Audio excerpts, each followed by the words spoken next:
Alrighty, good evening and happy Thursday as we welcome you into Logan Elm High School, where the Braves are set to host the Circleville Tigers for the second time this season. Shane, the Tigers and Braves will square off in MSL action. Glad to have you back here on the call. Well, excited about it. You'll remember when we finished that up there, I made a point to ask you that night what was the date of the rematch. And remember, I put it down in my notes there so that we would be sure to be here. And sure enough, those two teams have gone on to play some pretty high level in terms of their schedule. And they're both battle-tested, and I think we're in for another thriller here tonight at Logan Elm. Yeah, that first matchup back on September 2nd, a 5-set thriller between both of these teams. We had an outstanding week of volleyball that week. Yeah, we really did. And, you know, so much of it's been highlighted by this Division IV with Circleville and Logan Elm. Of course, Warren, who was in the Final Four a year ago, the Gallia Academy team that we're pretty high on, even some depth that we've seen with like Waverly and some other teams. So, yeah, this is exciting from a mid-state league standpoint in the standings, as well as that Division IV bracketing that's going to be coming out soon. Now, since the loss for Circleville to Logan Elm back on September 2nd, they hold an 8-3 record with losses to Olentangy, Liberty, New Lexington, and Bishop Hartley. That was only a best out of 3 loss. However, this past Tuesday, Circleville at home took down Bloom Carroll in 5 sets. That was the Bulldogs' first MSL loss since 2022. Bloom Carroll had won 39 consecutive MSL matches, so that snapped a pretty significant streak in conference play. Well, unbelievable win. It's the kind of win that can really jumpstart you, especially mid to the second half of the year there. And you know, Circleville comes in 7-2 in their last 9. Their only 2 losses, 5-setter to a really good New Lex team, and then of course Bishop Hartley. But you know, this is a team that early in the year maybe trying to find itself, where Logan Elm with 9 seniors, maybe a little bit more out of the gate who they are and who they're going to be. But I think this Circleville team now, as we get deeper into the second half of the season, starting to really hit the peak. Now Logan Elm 13-2, currently in second place by half a game. They didn't play a conference game on Tuesday, so they sit at 6-1. Bloom Carroll currently at 7-1. They have Liberty Union tonight, so you figured the Bulldogs will handle business here. Even if Logan Elm were to win, they'd have the same amount of losses, but technically be a half game back just because there's an odd number of teams in the MSL, so they would have to wait till the end of the year until those games are obviously evened up at the end of the conference schedule. Now, over the weekend, Logan Elm picked up a strength set win over a team you mentioned at the top of the broadcast in Warren. Yeah, really a nice win for them. And, you know, Logan Elm's been pretty consistent throughout it all. They're 7-1 here on their home court. They've only lost 8 sets all year long. And, you know, they've started to find themselves here a little bit. Winners of 4 straight since losing to Bloom Carroll. So, you know, it's a team that has really quality wins. They beat a good Uniota team, Zane Trace, Miami Trace, this Circleville team, and we mentioned Warren. So, yeah, they're battle-tested as well, and maybe starting to really find themselves here after that Bloom Carroll loss, winners of 4 straight. Now, Shane, going back to that first matchup back on September 2nd for Logan Elm, that snapped a 6-match losing streak to Circleville. It was their first win over the Tigers since September of 2021. Now, Logan Elm did sweep Circleville that season, so if they weren't to win here tonight, it would be the first time they swept the season series over the Tigers since that 2021 season. What went right for the Braves back in that first meeting? Well, I thought their ability to get King going early and often. I think she was up around 30 kills. I know you have that in front of you there. But she was obviously really good. But then they got a little bit from everybody else. And no one maybe jumped out on the stat sheet at you. But if you remember that match, there were little segments of a set here, a set there, where some role players really stepped up and allowed them to survive some different situations. You know, Circleville team can really struggle on the service line sometimes with its efficiency, as well as serve-receive. So even though they have incredible talent at the net, all made possible by Allie Thornsley, who's a terrific player, and the way she distributes the ball, you're still at the mercy of that serve-receive and how you can go on the attack. So I thought Logan Elm's ability to serve it tough, their best player stepped up in a big-time way, and then the role players were very efficient in what they were able to add. Now, Shane, talking about Circleville, you mentioned Allie Thornsley. She's obviously up around 500 assists on the season for the junior setter Who would you like to see her set up for some early and often opportunities here tonight? Well, I love the 1-2 punch of Addison Edgington and Drew Hoskins. I think they're terrific, but really if you go up and down the net, depending on the rotation you're in, I thought Maddie Blakeman was really good in this matchup the first time. Emily Edgington is a nice player. Kayla Fleck can produce a little bit, and the ability to spread that ball up and down the net helps against the defense of Logan Elm and kind of keeps them off balance. Now, Shane, we mentioned Thornchley going to do a lot of the setting for Circleville, but the last time against Logan Elm in that 5-set match, she had 12 kills. Now, whether that was being live at the net, setting across the front row, she still has some attacking opportunities as well. Is that something you see happening here again tonight? You know, I'm not sure. The stat sheet doesn't really say that that's been what they're doing. I've only had a chance to see just a little bit of a match since we had that call. In that particular match, you'll remember they used McConnell just a little bit, and she did turn into a hitter at one point. You know, earlier in the year, I don't know if she was completely 100%, but she is dynamic at setter. And again, if they choose to go the true 5-1 offense, she's a weapon in that front row because at 5'10", so athletic with the jump set, she becomes live, and that's something the defense has to be really aware of. And she led the Tigers in attacking last season, so as you said, for Logan Elm, that's something you got to keep in the back of the mind defensively. Even though she's not doing a lot of it, it's still something she's very capable of doing. Now, Shane, for Logan Elm, Kennedy Groff, kind of a similar idea here. She's going to do a lot of the setting, but sometimes we'll see Kiana Ingram take over the setting duties, and Kennedy Groff will get opportunities on the outside as well. Love Kennedy Groff. She's an efficient player. Again, a senior is impacts. You talk about the volleyball version of stuffing the stat sheet. She'll give you a little bit on the attack. She'll defend the net, obviously with the assist. She'll even dig it up. A solid server, up around 97%. She's 30-8 in terms of aces to the airs. And then you look up and down their stat sheet.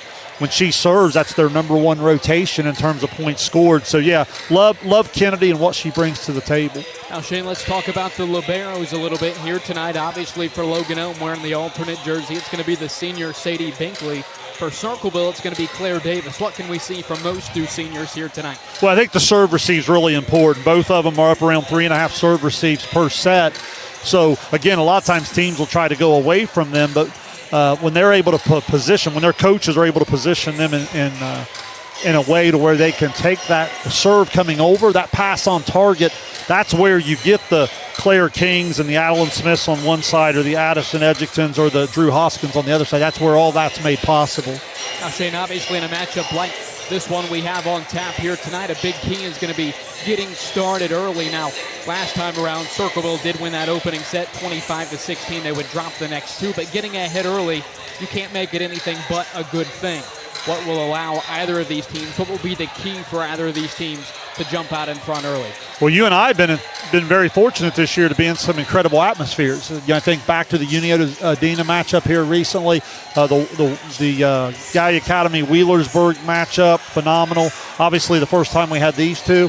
This place is going to have a little bit of juice to it when we get going here. They had a nice pregame ceremony, which I thought was really, really well done. In terms of battling cancer and highlighting some of their local people that have done so or continue to do so. Obviously, our thoughts and prayers continue to go with those people. But everything you see in a rivalry game here as this comes together, it's just going to be good. Here's one point in my notes real quick, Dewey, because I know we're coming up on time. I think Logan Elm with 9 seniors, from day one, I've kind of felt like their ceiling and their floor are on up there where they're supposed to be. I think even at their worst, they're going to be pretty solid and efficient. The thing about Circleville that's a wild card for me, and I think that Bloom Carroll game kind of makes me feel even more, is sometimes when they lose their efficiency, their floor might be a little lower, if that makes sense. But, man, when they click, if they serve it at a high level and they serve receive it just somewhat good, they have so much talent at all 6 rotations. Their ceiling is really, really high in terms of the level they can take it to. All right, we'll go ahead and take our first break. First serve between the Braves and Tigers when we return to Logan Elm High School. You're watching Ohio High School Volleyball on Southern Ohio Sports Authority, presented by Ohio Health. At Chillicothe Comfort Heating and Air, your comfort is our priority year-round. Whether it's blazing hot or freezing cold, we've got your back with fast, reliable service you can trust. Locally owned, honest, and done right the first time. We have financing options available for every budget, as well as 60 months, 0% interest. Call us today and feel the difference that comfort makes.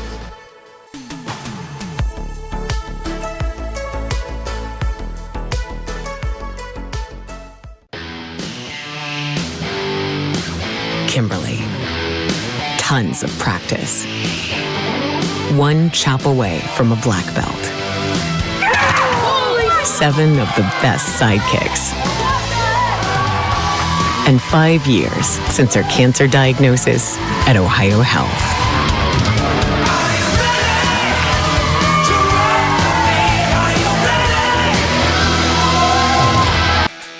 Are you looking for the best deals on quality used trucks and cars? Great news. Chillicothe Truck has what you're looking for. Choose from a wide selection of makes and models. All vehicles undergo a detailed multi-point inspection and extensive reconditioning before hitting the lot. Our friendly team offers a no-pressure sales experience, ensuring you find the perfect vehicle to fit your needs. Plus, you can customize your ride with our extensive range of truck accessories, from bed covers to lift kits. Stop by 173 Rennick Avenue in Chillicothe or call us today at 740-773-8782 to get started right now.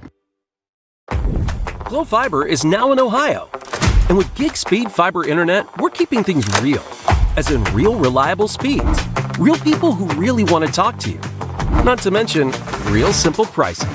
Switch to Glo Fiber today to get real fast, real reliable fiber internet and your first month free. Glo Fiber is here. Welcome to Glo-Ohio. Call 1-833-WANT-GLO or visit glofiber.com to switch today. At North Fork Animal Clinic, we're more than your pet's home and pets thriving. And as proud supporters of youth sports in Southern Ohio, we're committed to helping our whole community grow strong. North Fork Animal Clinic, caring for pets, supporting our community. For 175 years, the Glockner name has stood for trust. Today, that promise continues. Every time your family turns the key. Generations have trusted us for one reason. We never stopped caring. From preschool drop-offs to road trips, you leave our service center knowing your family is in the safest hands possible. 175 years of social proof that this isn't just service. It's a promise from our family to yours. Alrighty, we welcome you back to Logan Elm High School. First serve just moments away here in the second meeting between Logan Elm and Circleville here this season. Obviously, a 5-set thriller back on September 2nd over at the Glo Fiber Gymnasium at Circleville. Logan Elm coming out on top. Should be another great installment of this Pickaway County rivalry here tonight. Now, Shane, obviously we know what we're going to get a heavy dose of. Claire King, Adeline Smith, and for Circleville, Addison Edgington, Drew Hoskins. Those are going to be some of the heavy hitters. Who are some of those complementary players that we could see step into a bigger role here tonight? Yeah, that's a great question. I'll give you one on both sides. I've always felt like here on the home team with Logan Elm that Adeline Smith is always an X factor for them. Comes in about 2.5 kills. She has kind of a risk-reward serve that when she gets it going can impact.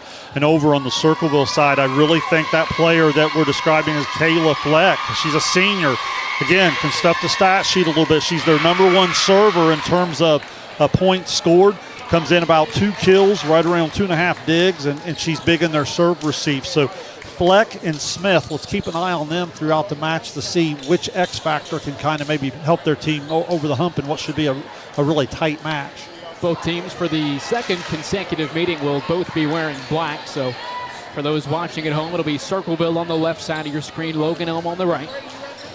Sadie Binkley, the senior libero, wearing the alternate white uniform for Circleville. It's the 5'1" senior Claire Davis wearing the alternate red.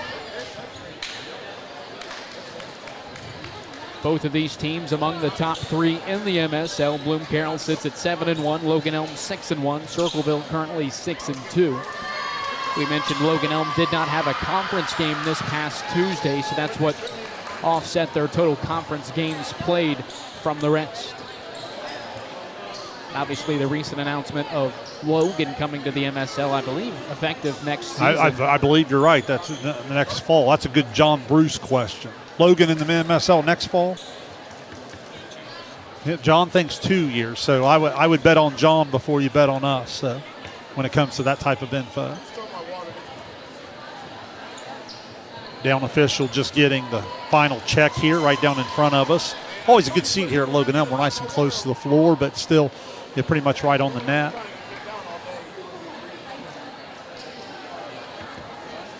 Two of the top teams in Division 4. Obviously talked a lot about Warren. We've talked a lot about Gallia Academy.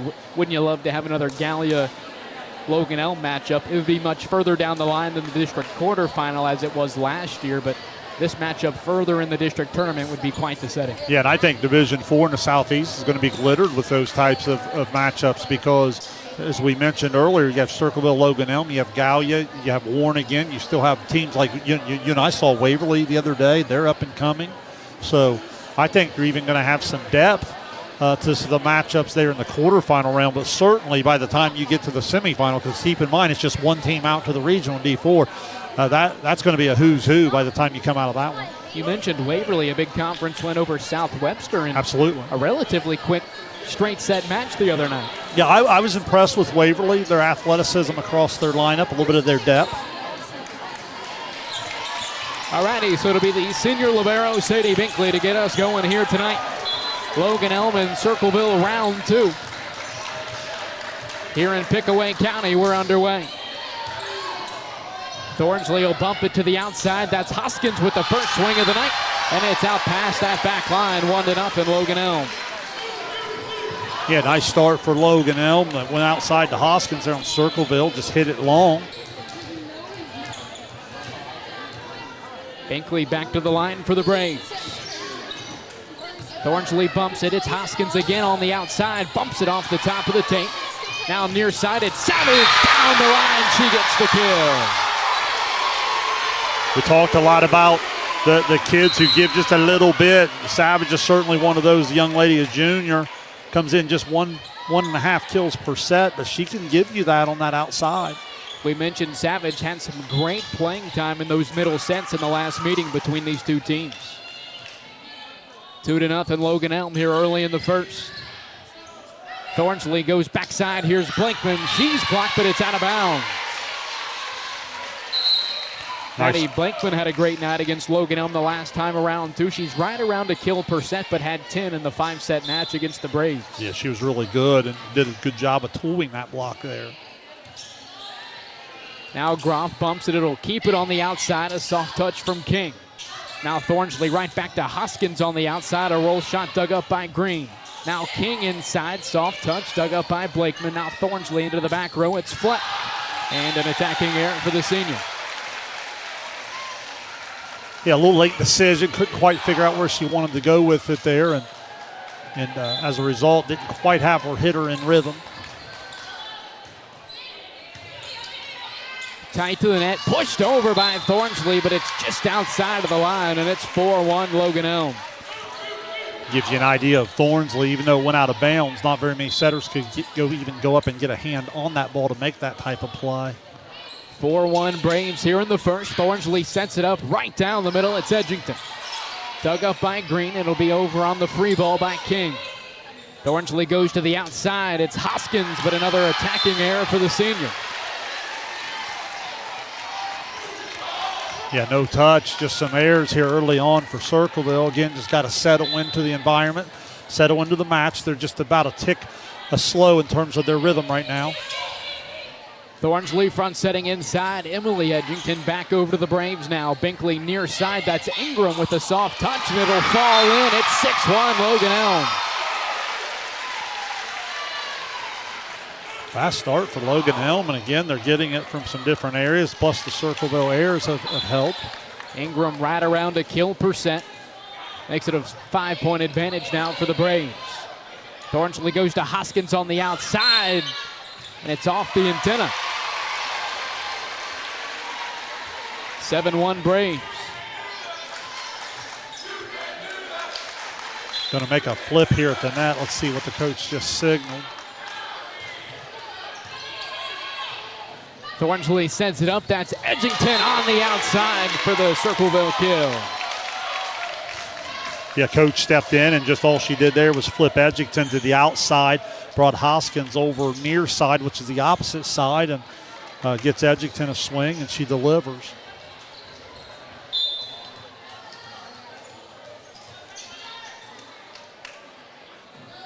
Thornsley serves it away for Circleville. Groff sets it up. King right down the middle for the kill. All starts with an outstanding serve receive from Kiki Ingram. Pass on target allows King to go on time, sets on target, and that's usually going to be the result throughout her career. Up over, 1,100 kills, I think, are right on the doorstep of it. Kimberly Petty now back to the line for the Braves. Thornsley bumps it on the outside. That's Fleck, but she's unable to get it up over the tape.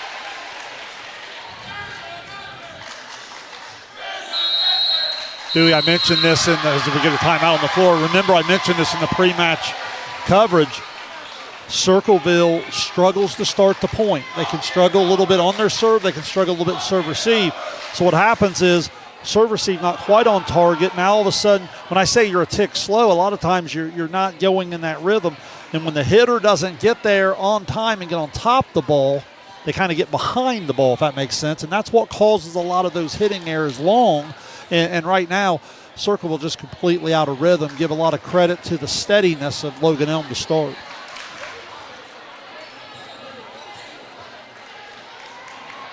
Here in the first, it's a 9-2 lead for Logan Elm over Circleville. Petty back to the line for the Braves.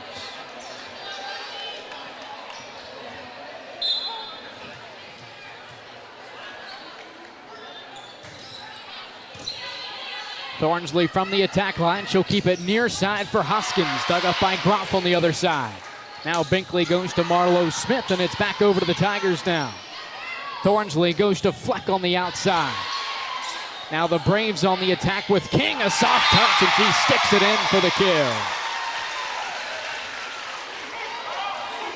One of the things that makes King so special is the athleticism and body control. That time the timing's a little off on the quick action in the middle, but she's able to hang in the air, court vision, and tip it in. Overpass, King spikes it down, but it's out of bounds. Yeah, great opportunity there. Again, the serve receive of Circleville letting them down. King with a wide open opportunity, just unable to put it in. Now the 6-foot senior Drew Hoskins back to the line for the Tigers. Groff goes backside, down the line, it's King, but she sails it over the back line. Right idea. This is where King will come out of that opposite side on the first ball over. You have to be aware of that if you're Circleville's defense.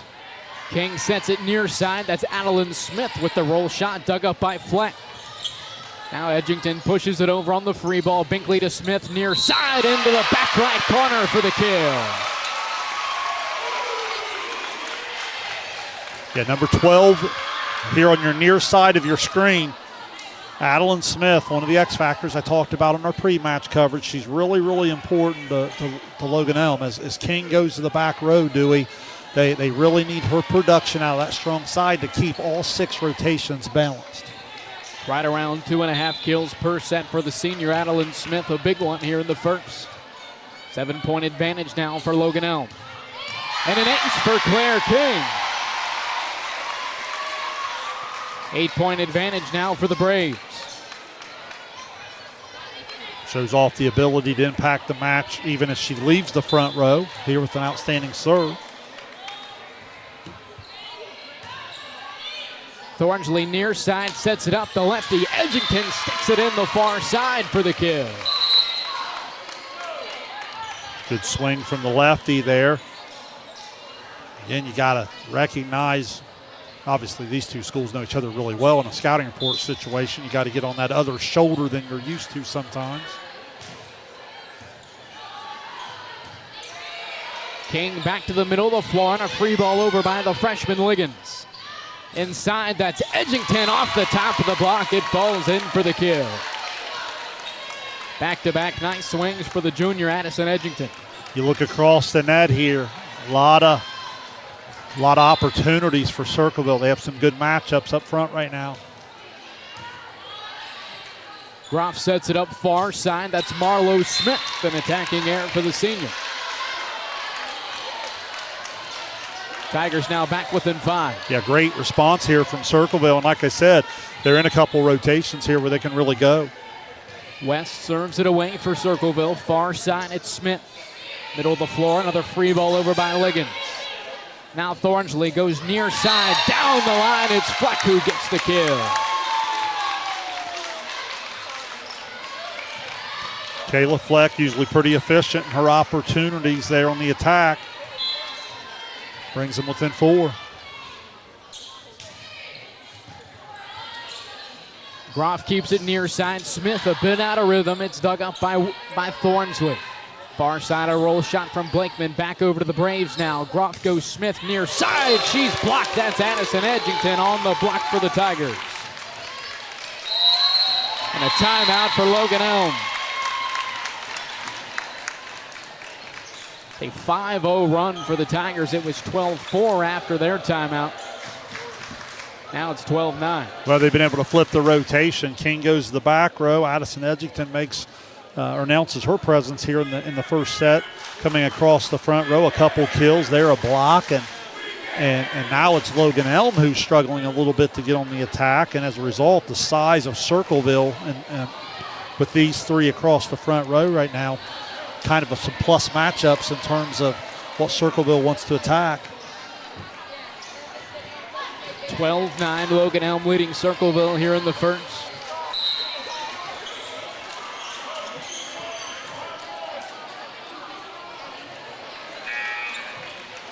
Edgington obviously coming off of her first block of the night. She had 8 in the win over Bloom Carroll on Tuesday.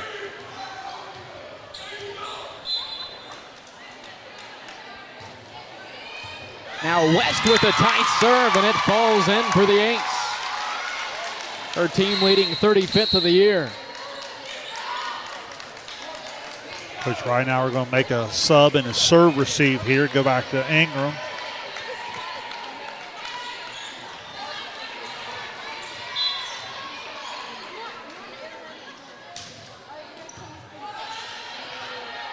Groff sets it up out of the back row. It's King. Off the top of the tape, back to the Tigers now. It's Blakeman far side, and it falls in for the kill. Tigers were down 8. They're all the way to back within 1. Yeah, right now in this rotation, Dewey, you got Blakeman hitting on the outside, you got Edgington in the middle, and you got Fleck here on the near side or the opposite side with Thornsley coming out of the back row to set, and it's just giving Circleville all sorts of matchups. Bump set to the near side. It'll be a free ball sent over by Petty. Now Thornsley, Edgington inside for the kill, and we're tied at 12. Big time set there. Thornsley goes up and gets in there. Her and Edgington on the same page in terms of timing. I love that quick action in the middle. Once she contacts it at that highest point, it's a point over. Groff sets it up. King out of the back row, back right corner. It's dug up by West. Thornsley to Fleck near side, nearly sticks it in, an overpass from King. Now back over to the Tigers, and it'll fall out of bounds, but it looks like it was off of the Tigers' tip. So the Braves finally able to put an end to Circleville's run. Yeah, no matter how it happens, you just needed that rotation to end. Try out another.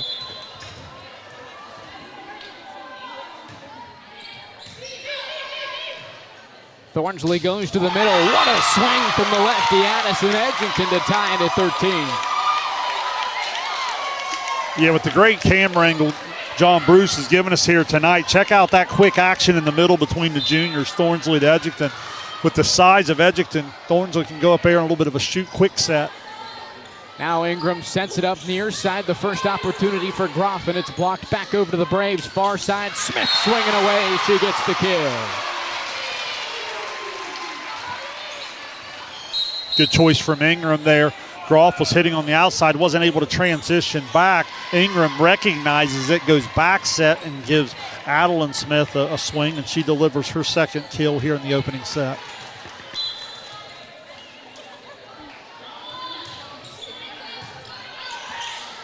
Thornsley bumps it near side, the lefty Edgington, dug up by King. Now Smith to Savage, but it's off the top of the tape, and we're tied at 14. So after a strong start to the set for Logan Elm, it's been back and forth. You had the right idea, wanted to push it into the deep corner there and just didn't execute it. Not a bad thought, just poor execution. Now Jocelyn McLaughlin serves it away. Ingram racing over, bumps it to the middle, and it's a free ball sent over by Groff. Now Hoskins inside gets the kill. Good sign for Circleville. Hoskins just a little off the first time through the front row. This time comes back to the front row and gets another swing and delivers. Currently a 10-3 run for Circleville. They lead 15-14. Ingram goes backside. Liggins, her first opportunity. It's dug up by the Tigers. Now Hoskins down the middle, dug up in the back row by Logan Elm. Liggins nearly sticks it in. A nice play from West to keep it alive. Back right corner, it's out of bounds. We're tied at 15. So it gives you an idea of Claire King across the back row. Ended up being, +8 for Circleville there to get us all the way back tied. Tied to the net. Thornsley goes up with it, but it falls on the Tigers' side of the net. Good job of King staying out of the net. Now if you're Logan Elm, you just regroup. Now you're back in some matchups that favor you just a little bit better. See if you can go back on another run.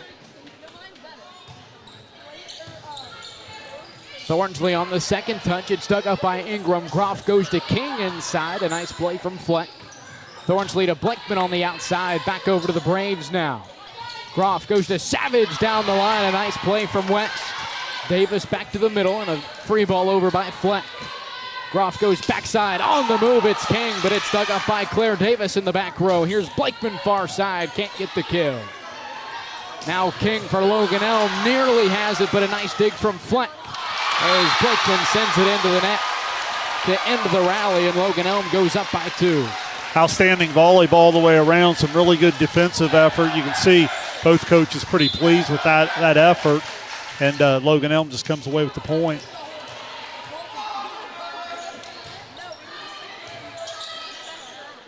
Thornsley front setting. It's Hoskins far side. She's blocked back over to the Tigers now. Near side, it's a roll shot for Blakeman. Groff comes to Savage, down the line, she gets the kill. What a swing from the junior, Gillian Savage. Outstanding delivery there from Savage. Give Groff a lot of credit. She was involved in some defensive plays at the net. Then King goes hard in the middle, freezes the block, so Groff decides to kick it on outside, and Savage delivers to put him up 3. 18-15, Logan Elm here in the first.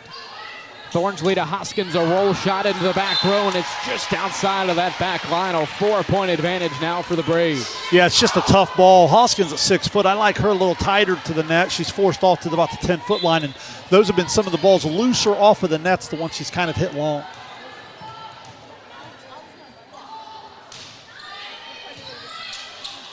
Thornsley goes far side, right back to Hoskins. It's blocked. Now Thornsley will go backside. Blakeman on the attack. It's dug up by Green. Groff to King inside off the top of the tape. Back to the Braves now. Groff sets it up, but nobody's home, and it falls on Logan Elm's side. Yeah, I think what happened there, I'm not 100% sure, but I think King wanted to go on the slide on that second ball over. Groff thought she was going to stay quick in the middle, and they just weren't on the same page, and obviously she set the ball one way, the hitter went the other. Now Blakeman from the service line gets the ace. We saw the Tigers catch some fire with Kaylee West at the line, hoping to do the same now with Maddie Blakeman.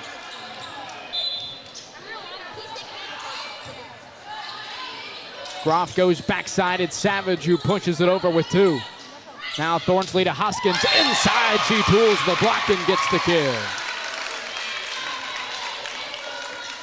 Much better from Hoskins here when she's able to come quick in that middle.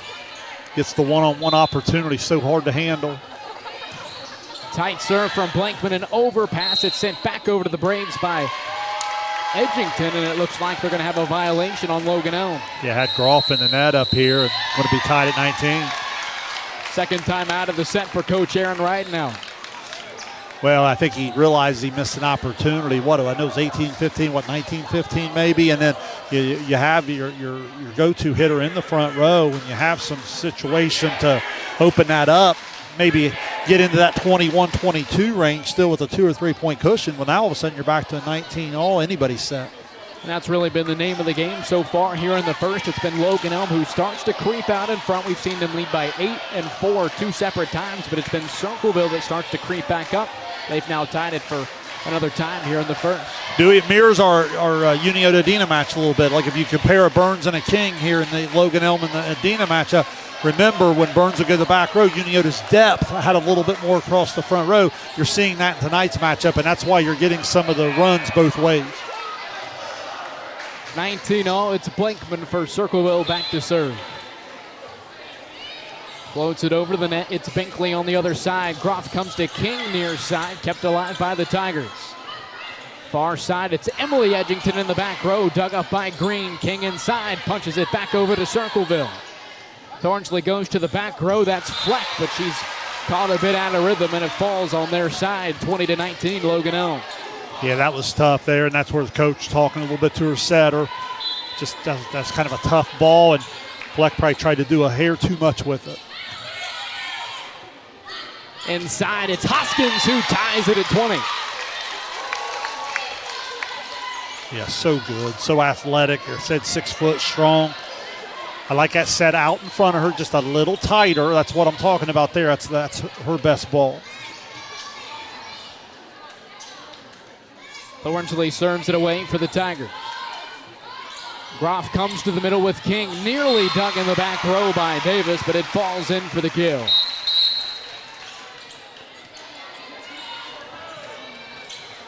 Three players going to rotate in for Logan Elm. It's Marlo Smith, Adeline Smith, and Kimberly Petty. She will serve for the Braves. Petty serves at around 90% on the year. 19 aces is what I have her for. Thornsley back setting, it's Hoskins near side, and it falls inside for the kill. So after the slow start, Hoskins now with 4. Edgington returns to the front row at 21 all, so you like where you're at, Circleville. King will have this one last rotation here hitting opposite on this first ball over. Groff goes backside, King down the line, kept alive by the Tigers. Thornsley keeps it near side for Edgington. A nice play from Savage to keep it off the floor. Free ball sent over by the Braves. Thornsley goes to Edgington for a second time. A nice dig from Groff. Free ball pushed over by Adeline Smith.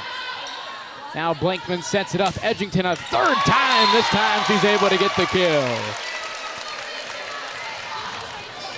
Yeah, Logan Elm just can't afford the free ball there. You got to go on some sort of attack, but they let Circleville get all their hitters going. Groff bumps it. She'll keep it near side. A roll shot for King, and it's back over to the Braves now.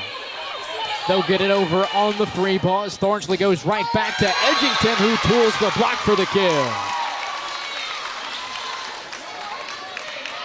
6 kills for Edgington here in the first set, and she's really had her way on her 3 opportunities across the front row.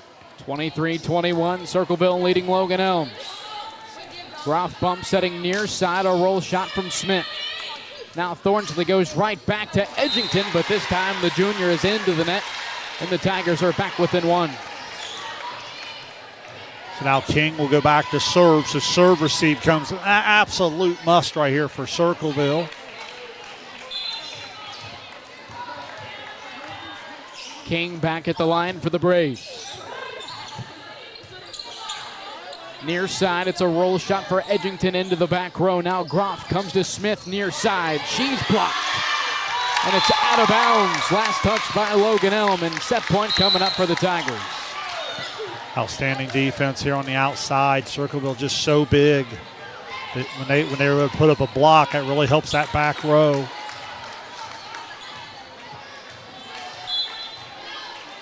(24-22) Circleville. Second touch from Smith. At the net, it's Savage who pushes it over with 2. Thornsley goes far side. Blankman down the line for the kill. 25-22 Circleville in the first. We'll take a break.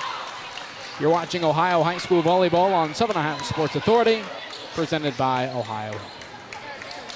Experience the hometown Chevrolet difference. Check out our huge selection of Silverado trucks, Equinox SUVs, and the latest Chevy models. Priced to move and ready to hit the road today. Plus, with the Hometown Advantage, you get free oil changes for life and a 10-year, 150,000-mile limited powertrain warranty at no extra cost. That's real value and real peace of mind. Your Hometown Chevrolet is proud to be your trusted local dealer of new and pre-owned inventory, delivering unbeatable deals and top-notch service. Visit us today at 501 West Emmett Avenue in Waverly or start shopping online at yourhometowncHevy.com. Mark.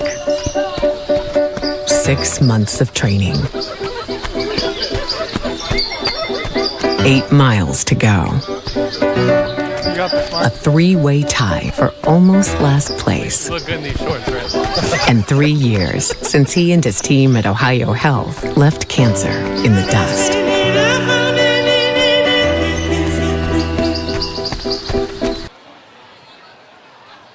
We welcome you back to Logan Elm High School, a Thursday night MSL Buckeye matchup. It was the Tigers who took set one here tonight by a final of 25-22. It was Logan Elm who led 2 separate times in the set, once 12-4. They had an 8-point advantage, and then later in the set they led 19-15, a 4-point advantage, but it was the Tigers who fought back both times and eventually pulled away with the 25-22 set win. Yeah, really early on, Circleville did a lot of it to themselves, had several hitting errors, a few mistakes in the service game, and then once they settled in, remember when King went to the back row, Circleville has a couple rotations there where they just have incredible size at the net. I thought Addison Edgington really took the set over at one point, but then also Drew Hoskins, after a slow start, comes back there. Her next trip across the front row was very, very productive. So I look down here at the stat sheet. Addison Edgington with 6 kills there in the first set. Then you get 1 from Fleck, 1 from Emily Edgington, and then you get 3 from Blakeman and 4 from Hoskins. So you love that balance if you're the Tigers.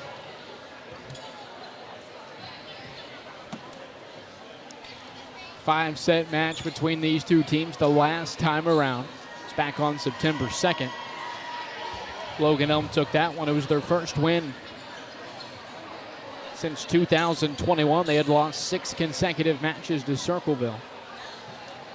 Now both of these teams sit amongst the top 3 in the MSL alongside Bloom Carroll, who's currently 7-1 with that loss to Circleville this past Tuesday.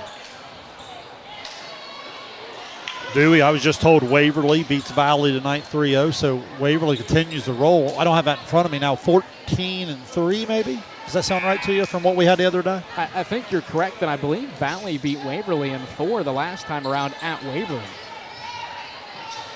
I think you're right. The Tigers seem to be playing their best volleyball at the right part of the season. Set 2 underway. It's Claire King near side to get the Braves onto the board first.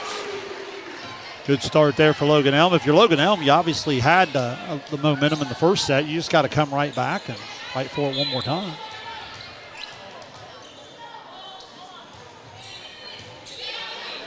Thornsley goes to Hoskins on the far side. She tools the block for the kill.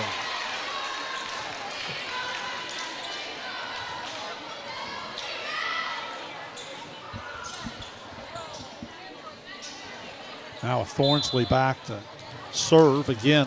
Setting out of the back row, she'll have 3 hitting options to choose from. Tight to the net, it tips off the top of the tape. A nice serve for the junior Allie Thornsley, and it's 2-1 Tigers. Her 24th ace of the season.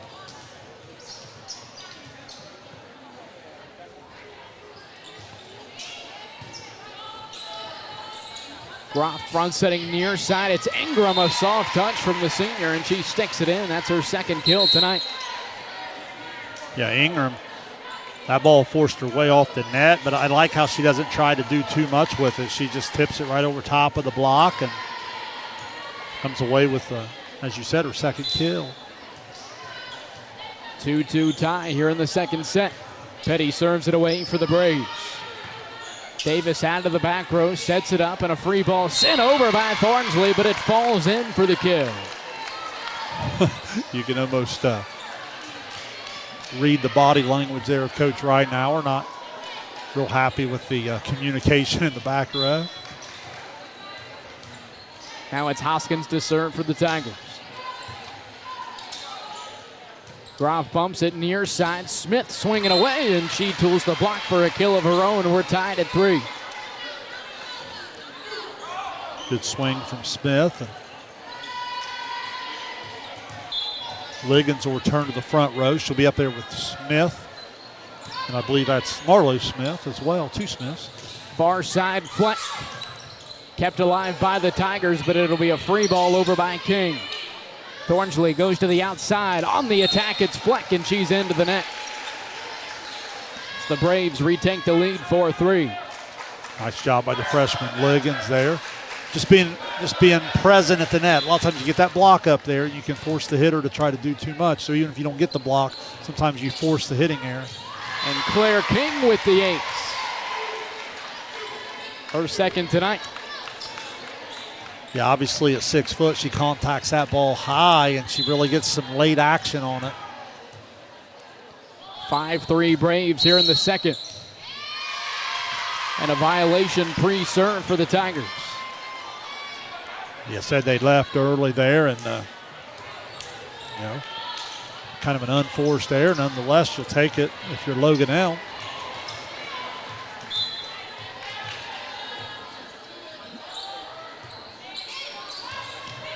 Tight to the net. Thornsley on the second touch. She stuck it in for the kill. Saw her try that early in the first. She was unsuccessful, but this time she was able to keep it in between the lines. Yeah, that we're going to have a reversal. What happened here, and that's just good officiating. She's coming out of the back row. Because remember, I just made the point. So she's coming out of the back row. She went above the net, played that over as an attacker. That's no good. Good officiating from the up official there to reverse the point. It's 7-3 Logan Elm near side. Edgington swinging away. It's Evie Liggins on the block, the freshman for Logan Elm. Much better job of getting on that left shoulder.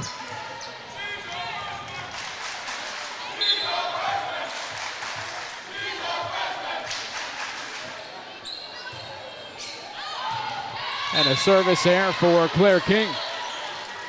Okay, so right here, Logan Elm +4 as she leaves the line there. And then let's see now if Circleville can clean up some of the service game to take advantage of some of these matchups at the net. So far, Logan Elm competing pretty well in these matchups. And another ace for Kaylee West. We saw the Tigers show some life back in the first. It was West who came to the line when they trailed 12-4 and really sparked the Tigers' offense early in the last set. Now a service error for West. That's kind of been the story for Circleville, Dewey. They serve it tough, and when they're on, they can really rack up some aces or make you come on the free ball. But when they lose their efficiency, it can really get away from them. Thornsley keeps it inside for Edgington, but an attacking error for the junior. 10-5 Braves. Yeah, dude, I'm always intrigued by that. I've talked to some volleyball coaches about it. When that lefty's hitting in the middle, that ball comes across their body, if that makes sense. Just a little different angle. Thornsley keeps it on the far side for Blankman, who sticks it in for the kill. Good swing for Maddie there. It's her 4th of the night.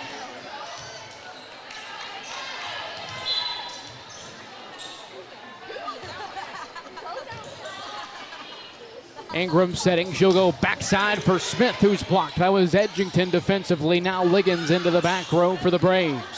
Far side, Blakeman another opportunity, but this time she sails it over the black line, but they're going to say a tip. So a tip for the Braves, and it's 10-7. Yeah, nice quick action on the outside. The block just a little late and able to tool it off the top. Ingram comes to the near side for Groff, swinging away off the top of the tape and back over to the Braves. Nice play inside for Edgington. Yeah, a little bit. And Coach Reinauer felt like that might have been a little bit of a throw. Remember, you still have those illegal contacts on the ball that comes over the net. Ingram comes near side, Groff again. Dug up by Fleck. Thornsley bumps it to the far side, and a roll shot over the net by Blakeman. Ingram inside. Liggins tools the block for the kill. I like that angle she gets even in the middle. I kind of like the angle they create. And what that does do is it offsets a little bit of the overwhelming size of Circleville and creates her a little bit more room to be creative on her shot. Tied to the net and overpass for the Tigers. Ingram comes to Savage near side. The Tigers are into the net. Good feel for the game there from Savage to keep that ball on her side so that they then can go on the attack.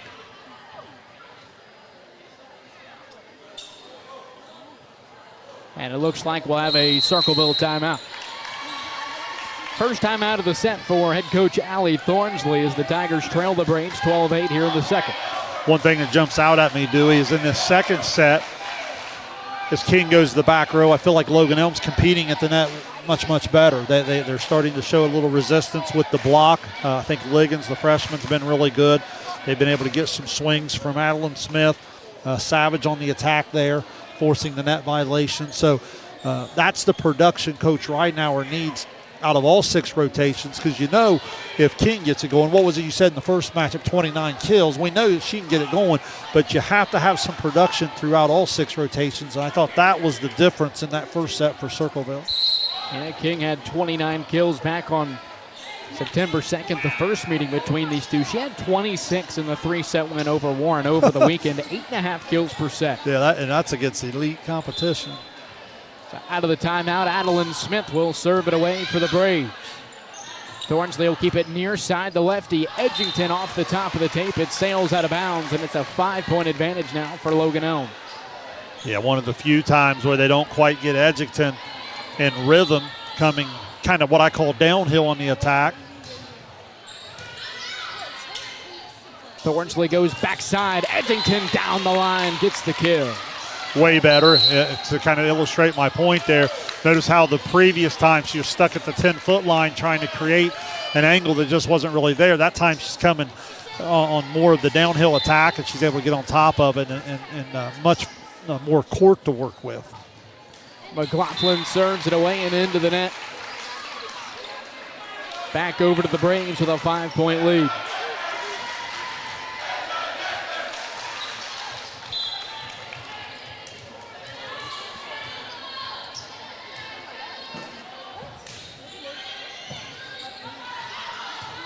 Davis will bump it tight to the net near side. It was Blakeman who tipped it over. She was blocked by Savage, but it fell out of bounds. I wasn't about to say it before she served, but I don't think Sadie Binkley's missed the serve on the entire year. Now, I wasn't about to say that before she served. I'll say it now that she's off the service line. I didn't want to be the reason for the streak to end. King into the back row, and attacking error on the roll shot for Claire King.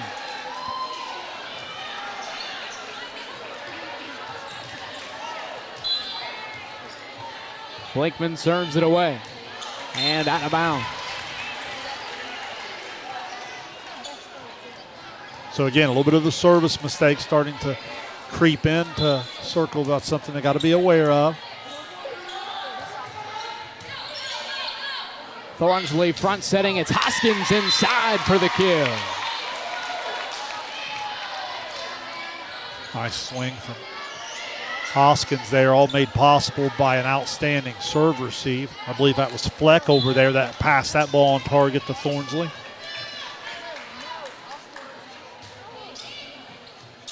And Thornsley gets the ace. 25th of the year for the junior Allie Thornsley as the Tigers are back within 2. And again, Logan Elm has some opportunities at the net here, but they let themselves down if they can't pass it on target. Groff front setting, King inside. What a swing from the senior. She gets the kill. And Dewey, there's what we're talking about. Give Sadie Binkley credit. After the misplay on the one, they come right back at her. That time she passes on target, and as a result, Claire King gets the hammer away. Now the seniors, Kimberly Petty, she'll serve for the Braves. Bump set from Thornsley near side. It's Hoskins.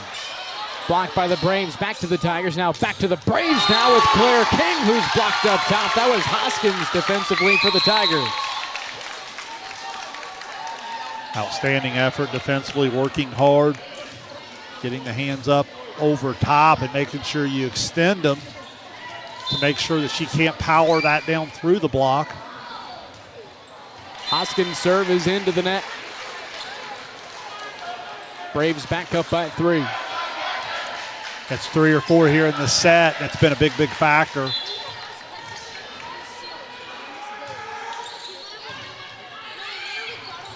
Thornsley bumps it near side, a soft touch from Edgington. Now Groff to Smith near side, a roll shot dug up by Blakeman as Thornsley goes backside to Edgington. It falls for the kill. Great set. Thornsley just keeps the blocks off balance so much. Her size, her athleticism, her hands, her vision, her volleyball IQ just all comes together. That setter position, she does a great job. Kaylee West back at the line for the Tigers. Groff bumps it far side for Marlo Smith, but she's into the net. 17-16 Logan Elm. That tight set against the size of Circleville is a little bit more difficult there. That's why you really got to get all your hitters going at once. Groff sets it up near side. It's Smith. Back to the Tigers now. West goes to Blakeman far side. Now the Braves on the attack. It's Ingram who floats it over the net. Here's Thornsley going right back to Edgington with the right hand, but it's outside of the line. Tigers are asking for the tip, but it does not look like they're going to get it. A 2-point advantage now for the Braves. Yeah, I didn't see anything, but I'll be honest, I was watching the movement of the defense there on the attack, so my eyes left the net a little bit. Big call there because 18-16 instead of 17-all.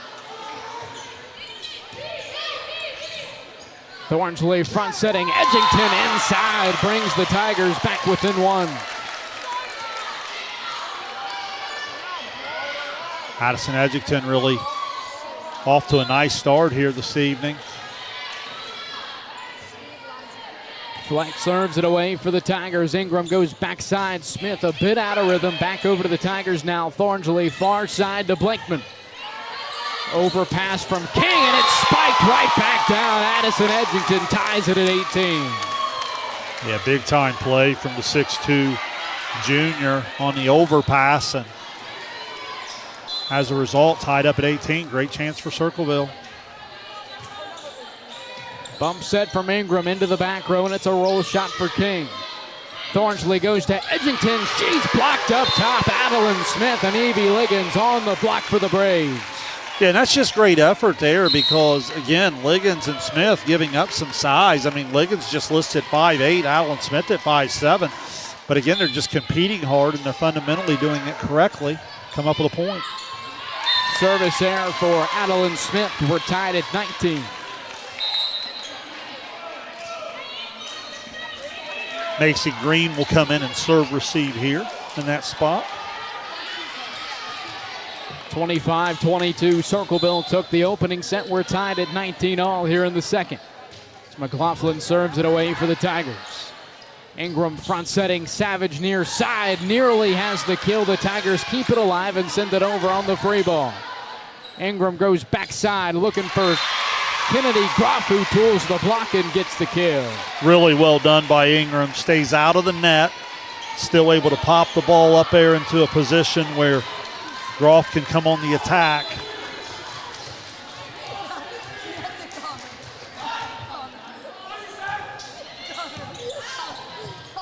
Thornsley front setting, far side, Hoskins, but it's King on the block for Logan Elm. Yeah, trying to come inside. King's on that middle side of that double block.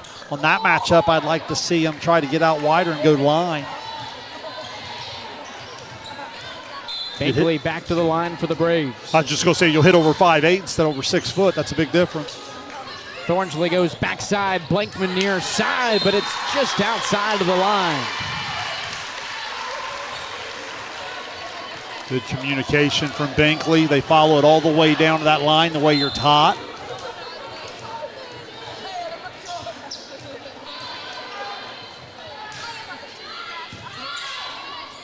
Thornsley goes to Hoskins' far side. Another attacking error for Circleville.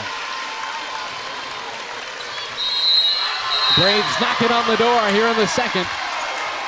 We have the final timeout of the set for Circleville. Just a much more consistent set for Logan Elm. Again, Circleville's hurt themselves with some errors, particularly on the service line, and then here late with some of the hitting errors. But Logan Elm's energy and just a little bit more resistance at the net. Again, they're giving up some size, but they're working just a little bit harder at the net, Dewey. And as I said before, they've come up with they've had about 4 different times where they've been involved in a block of some kind. But that also forces the hitter to try to do too much sometimes, which can lead to some of those errors. 23-19 Logan Elm. Just a couple of points away from tying up the match. And we saw the Braves hold a late set lead back in the first. It was 19-15. It was Circleville who came all the way back to win it 25-22. They would need a very similar effort here to take the second set. Out of the timeout, it's Binkley. Thornsley keeps it inside. Hoskins for the kill. Nice job out of the timeout there. You had Davis, West, and Fleck and serve receive. They get the pass on target and let Hoskins go to work, and she delivers. So Circleville stays in the set here, down 23-20. Groff front setting King near side. She gets the kill. Set point coming up for the Braves.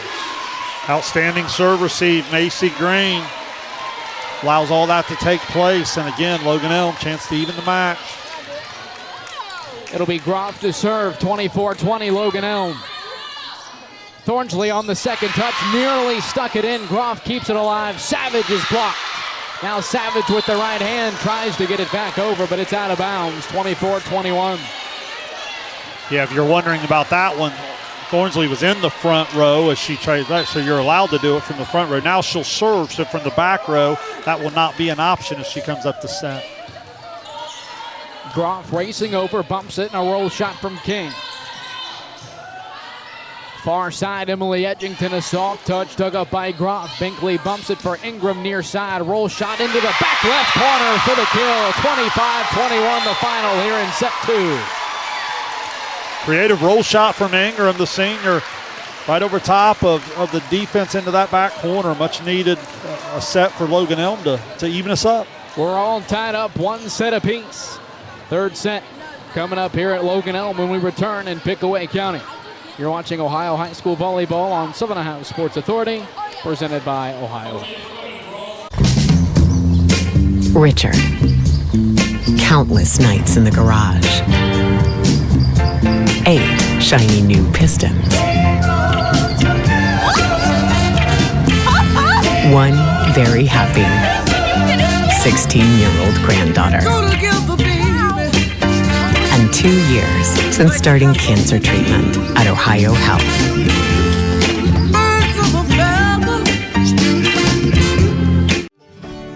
Rathkamp Financial is a comprehensive financial services firm committed to helping our clients improve their long-term financial success. Our customized programs seek to grow, protect, and conserve our clients' wealth by delivering personalized service and expertise. Securities and advisory services offered through LPL Financial, a registered investment advisor, member, FINRA SIPC. Please call us at 740-775-1040 to schedule a consultation. We welcome you back to Logan Elm High School, a Thursday night MSL Buckeye matchup, the second time this season for the Braves and Circleville Tigers. So far, we're tied through a couple of sets here tonight, a match that has certainly been on par in comparison to the first one. Yeah, coming back in this particular set, the balance of Logan Elm is what jumps out at me. You get King with 4 kills, and then you get a kill from Groff and Smith and Savage, as well as a couple from Ingram, including that roll shot that was the winner there. 25-21, that final. In the second for the Braves, we mentioned it was Logan Elm who led 19-15. Back in the first set, they did a much better job closing out that lead for the set win in the second in comparison to the first. Yeah, and again, I like how Logan Elm just stayed with it a little bit in that 4th, 5th, and 6th rotation. Circleville has some size advantage at the net, but I really liked how Liggins and Adeline Smith and some of those kids were really, really competing well, just trying to get a block up there and to slow the attack down a little bit. Felt like the defense for Logan Elm really stepped up in a big way in the later portions of the last set. No question. And then what happens, Dewey, is when the blockers are working a little bit harder, you watch Sadie Binkley as both a passer and a server really start to impact that set. You're just now tuning in, both teams for the second time this season wearing black uniforms. It's Circleville on the left side of your screen, Logan Elm on the right.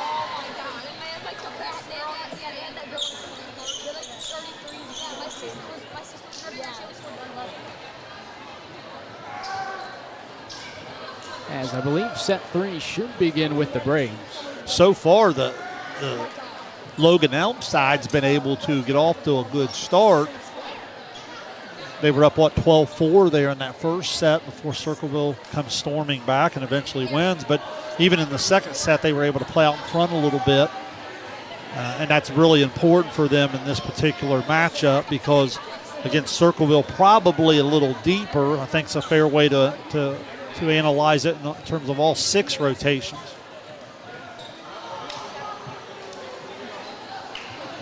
The Tigers look to get everybody onto the floor that should be. And it should be Binkley to get us going here in set 3.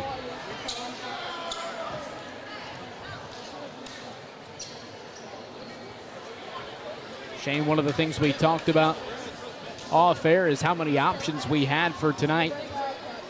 As good of a match as we predicted this one was going to be, it wasn't quite as easy as of a decision as you may have thought it would be. No, I agree. I mean, I know we had some of the SOC matchups that we were referencing earlier. We had the rematch of the FAC Chillicothe Miami Trace.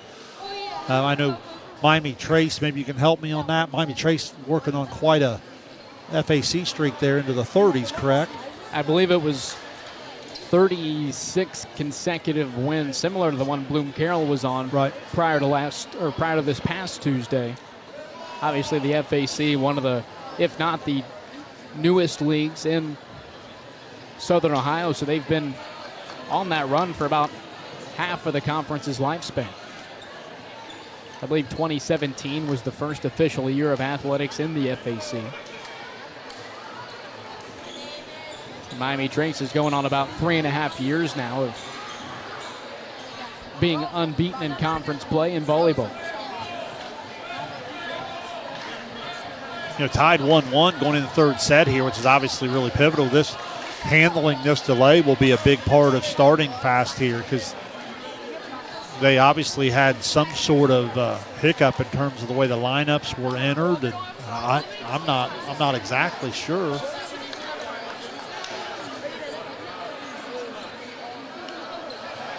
It looks like we're finally ready to get going.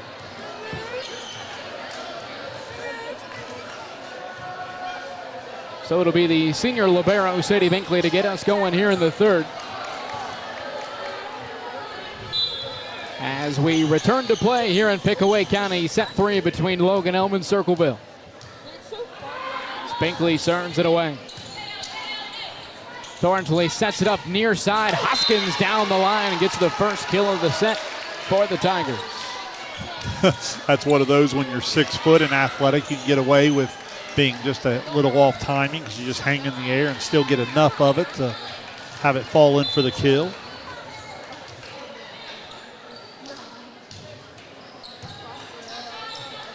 Groff goes backside. It's Savage into the back row, dug up by Thornsley. Hoskins to the far side on a roll shot from flank. Here's Groff inside for King, but it's out of bounds. Had a tip here from both the down and up officials, so give King the kill.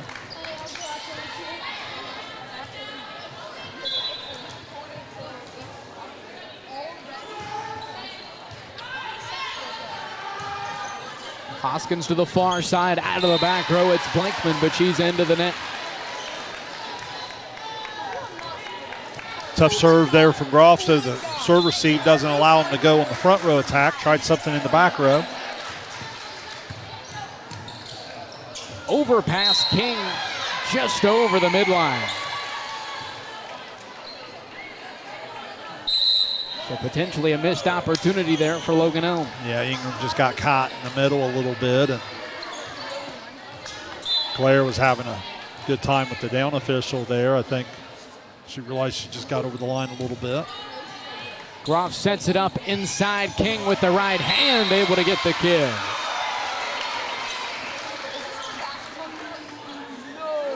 King, one of the players, I think it's fair to say, Shane, we see change up the pace more often than others. Yeah, she really does. She's a creative shot maker. Sometimes maybe too much when you consider how powerful she is when she's on time.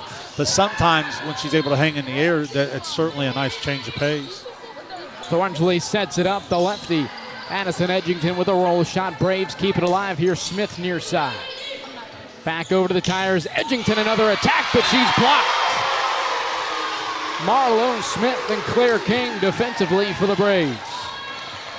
Yeah, nice job. They went with the tight set, which I don't hate there, but it's kind of a tough thing when you have someone the size of King there on time. Thornsley goes far side for Blakeman, and she's blocked by King, but the Tigers keep it alive, and a roll shot into the back row by Blakeman. But we'll have a violation on Logan Elm that'll bring the Tigers back within one. Yeah, I didn't see that one because they had already transitioned off the net pretty well, so it must have happened a little earlier. Fleck serves it away for Circleville. Groff keeps it near side for Smith, blocked back over to the Braves. Far side, Groff unable to recover, and it'll fall in. We're tied at 4. Yeah, just lazy coverage from Logan Elm there. I think that's what Coach Reinauer's a little frustrated with. When the hitter goes and the block's up, the other people got to get down in coverage. Groff goes backside. King streaking in, a soft touch, and it falls for the kill. There's a little bit of what you're talking about doing. When the double block is up and she's a little loose off the net, she just goes with a nice little tip over the top. She has really good vision.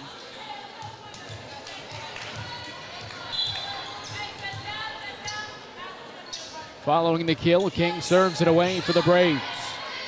Thornsley goes to Blankman far side. King with the dig in the back row for Logan Elm. Groff comes to Smith near side. She's blocked up top. Thornsley and Edgington defensively for the Tigers.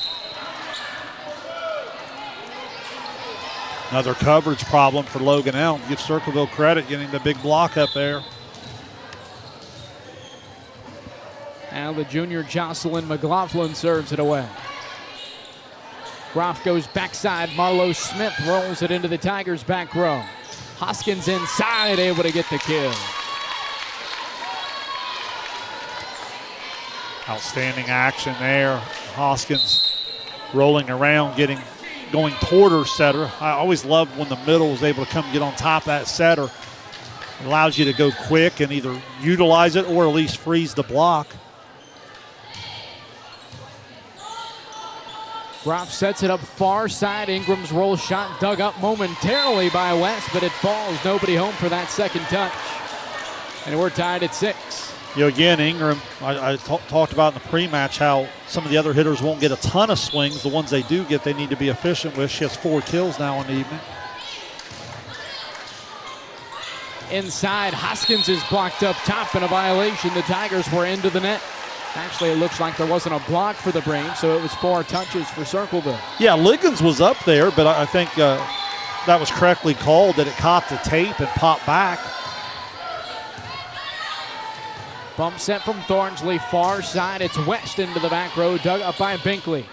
Now Ingram comes to Groff near side. A roll shot is blocked, and it falls on the Braves side. Drew Hoskins with a big defensive play for the Tigers. Yeah, and I think Coach Ridenauer's frustration continues to be the coverage. What I mean by that is when the hitter goes up, the other players have got to kind of cup underneath, so when the block comes back down, you're down there underneath it to pop it back up. Ingram keeps it near side. Groff swinging away, can't get it to go. A dig from Blankman. Far side, a roll shot. Emily Edgington into the back row. Ingram on that second touch nearly got it in. Blakeman keeps it alive. Now a roll shot from Fleck. Binkley with a nice play on the other side. Far side, it's Smith into the back right corner, but it's out of bounds. Yeah, right idea. Pretty good volleyball both ways there. Just missed her spot just by a whisker. Ingram bumps it all the way across the floor, near side, and a roll shot from Groff. Davis back to the middle, and a roll shot from Hoskins that's wide right. And we're tied at 8.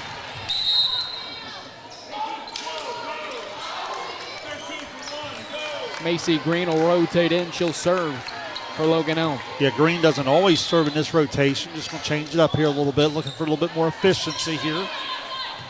Thornsley to the far side. It's Edgington into the back row, but it's wide to the back line, and it's 9-8 Braves.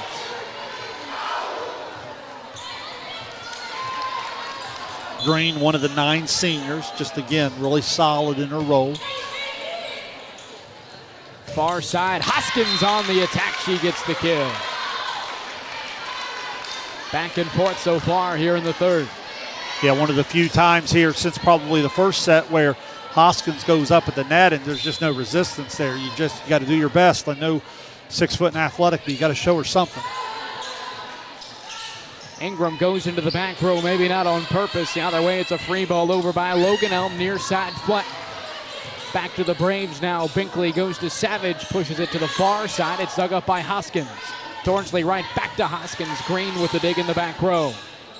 Ingram to Groff looking into the back right corner. She stuck it in for the kill. Excellent execution for Groff. Yeah, way better for Logan Elm. That time just a little bit of a touch on the Hoskins attack allows you to come right back, and Ingram pops it up there, and Groff with a 2-hand push into the corner. Well done.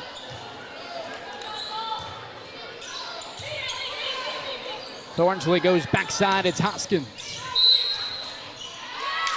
And a violation against the Braves.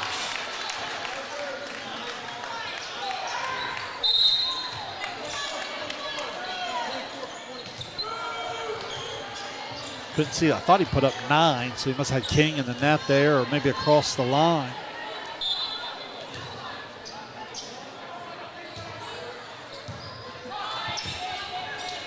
Backside, Savage. Dug up by the Tigers as Blakeman comes to Edgington near side, able to tool the block and get the kill. Yeah, the block was there, but unable to get those hands out. Then that's that angle that she creates from that left-hand attack here out of opposite side, which is her strong side. Strong serve from Hoskins. It'll fly into the Braves student section for the ace.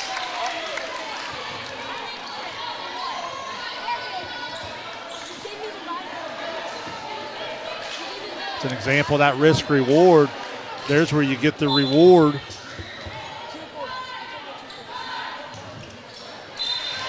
Hoskins turns it into the net. And there's the risk. You know what I mean? So it kind of comes back and forth. She's about 89% on the year. When she's hitting that thing right, it's really effective. If not, it can cause you some errors. Thornsley keeps it near side. Edgington into the back row. Off the backboard. What a play from Groff to keep it alive as Ingram gets it over on the free ball. Thornsley right back to Edgington. Another dig from Green. Back to the middle of the floor, and Binkley sends it over on the free ball. Inside, Emily Edgington off the tape, and it falls on the Tigers' side.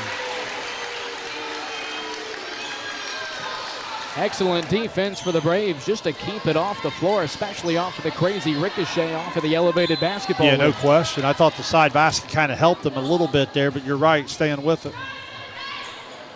Thornsley back setting. Edgington near side, able to get the kill.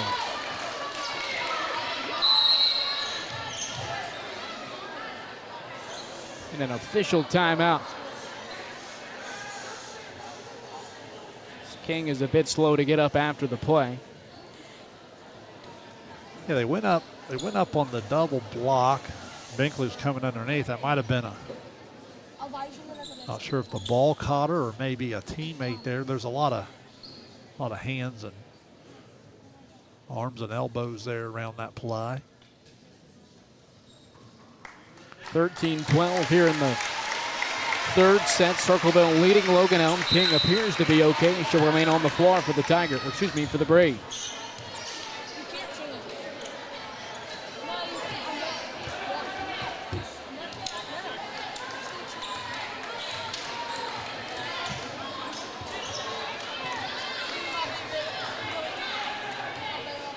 So after the stoppage, again, it's 13-12. Circleville leading Logan Elm. It'll be Kaylee West back at the line for the Tigers. Groff to King, right down the middle. She's blocked by Fleck and Edgington. Now Groff comes to Ingram near side, but it's wide left.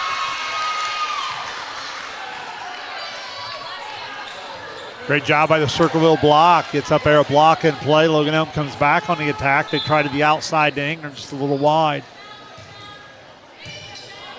Tied to the net, Groff batting it over with the right hand. It goes over the net. And a violation against the Braves. Timeout, Logan Elm. Yeah, just got a little sloppy here in the last couple points. So Coach Ridenauer thought he already had the timeout. Now he officially does. So 15-12, Shane, here in the third. What has Circleville been able to do that has them out to this three-point advantage? Well, I think they've been able to serve it a little bit better than they did in the second set, but then it's their size at the net. They're starting to get a little bit more resistance up there. Hoskins has really been able to get going after a slow start, and then Edgington's been pretty consistent throughout. If you're Logan Elm, you've got to clean up a little bit of your coverage. That's one of the biggest things I've seen is when they've been on the attack, the size of Circleville, there's naturally going to be a lot of blocks in play.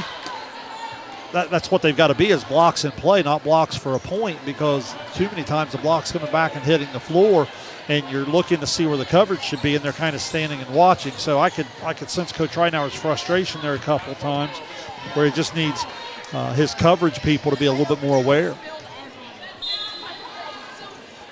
West serves it away for the Tigers. Groff sets it up down the middle. It's King, an overpass from Thornsley. Groff goes right back to King, same play. This time Thornsley able to dig it up. West comes to Fleck near side, rolls it over to the Braves. Far side, it's Savage over the tape. And it looks like they're going to get Savage on the lift. Yeah, said it rested in the hand and she threw it. And again, that's one of those calls throughout the year. You just have to adjust. You know, you and I have watched a lot of different volleyball matchups, and we see it called differently, and it's like anything, like a ball strike umpire or how they're calling the fouls in basketball. You just, you have to make the adjustment. 16-12, Circleville leading Logan Elm here in the third.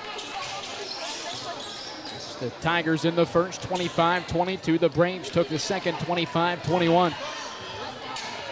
Couple of very evenly played sets so far here tonight.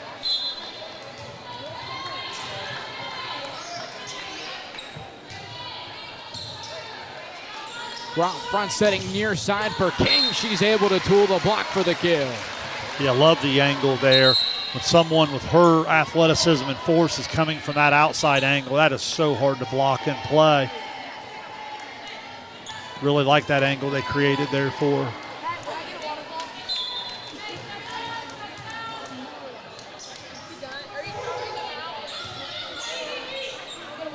Thornsley goes backside. Fleck is blocked up top. That was Claire King defensively for the Braves.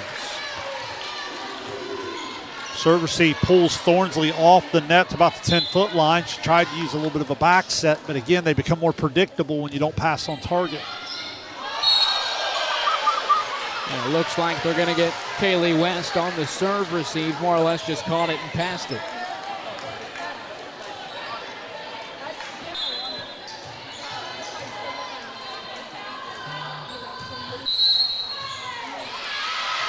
And again, they're going to have a pre-serve violation against the Tigers. That'll tie it at 16. Said the setter left early. Again, what she's doing on contact, she's trying to get over here to her spot. Down official said she left early.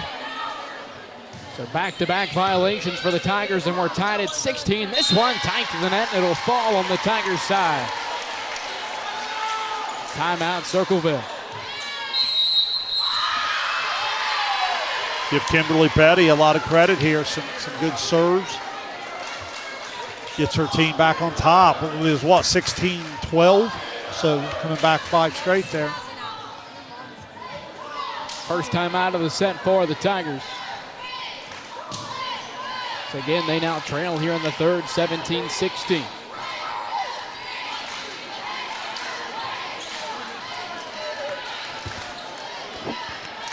you're Logan Elm, let's see if you can come out and Petty can give you a good serve. If you're Circleville, you're going to come back here. Looks like Fleck and West and Davis in your serve receive. Thornsley up top here, again, right on the mid-court line, number 7. That's the one that's the setter trying to run into her position to prepare to take that serve receive. Down official said she left early here, so again, that's something to pay attention to. Out of the Tigers' timeout, it'll be Kimberly Petty to serve with a 1-point advantage for Logan Elm. Thornsley keeps it on the far side on the attack. That was McConnell. Now King on the other side, back over to the Tigers. Bump set to the far side, Edgington with the left hand. And a free ball sent over by Marlo Smith. Thornsley goes to Edgington inside, and we're tied at 17. So good by Thornsley again. Just understands where the hitter needs it to be successful. She pushes it out there in front. Edgington does the rest. And an ace for the Tigers as they retake the lead. Kayla Fleck.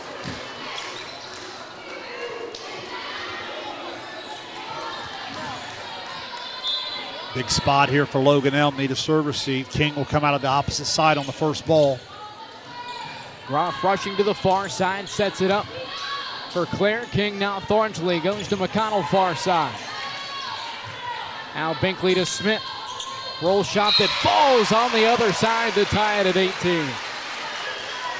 Nice recognition from Binkley, understanding to step in and take that second ball. She pops it up there and gives Smith just a chance to do something with it, and Smith delivers her 4th kill of the evening. Now King back to the line for the Braves. Thornsley goes backside for Edgington, who gets the kill. Yeah, good tight set. Again, you can go tight there because there's just not a real big block. You're asking a lot there of Logan Elm in terms of that matchup, and Edgington takes advantage.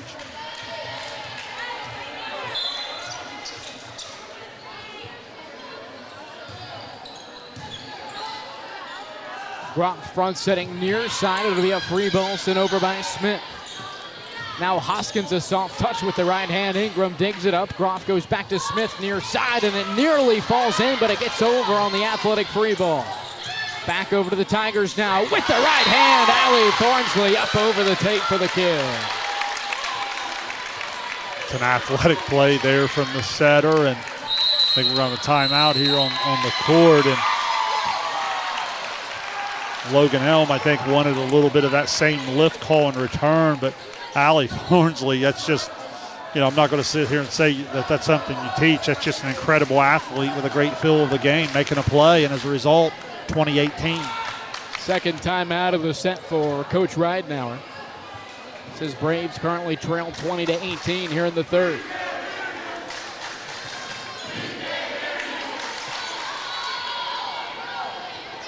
Tied 1-1, obviously such an important third set from a momentum standpoint. If you're Circleville, you've got to make sure you stay efficient in your service game here. If you're Logan Elm, you want to pass it on target. It's like Petty, King, and Ingram in serve receive here. It'll be McLaughlin to serve it away for the Tigers. Groff keeps it near side. That's Smith able to tool the block. It's off the antenna for the kill. Good swing from Smith, and again, like the steadiness of Petty. Comes out of the timeout. It was a good serve, and Petty with a pass on target allows him to go on the attack.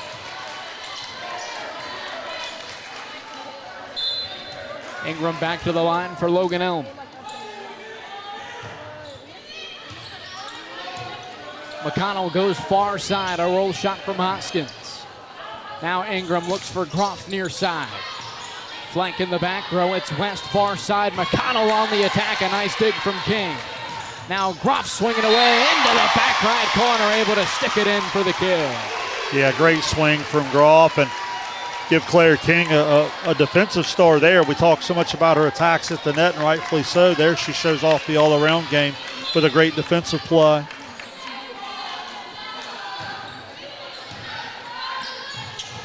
West bumping to the outside. It's McConnell. Rolls it over to the Braves, and a free ball pushed over by Smith. West to McConnell on the outside, and she's able to get the kill.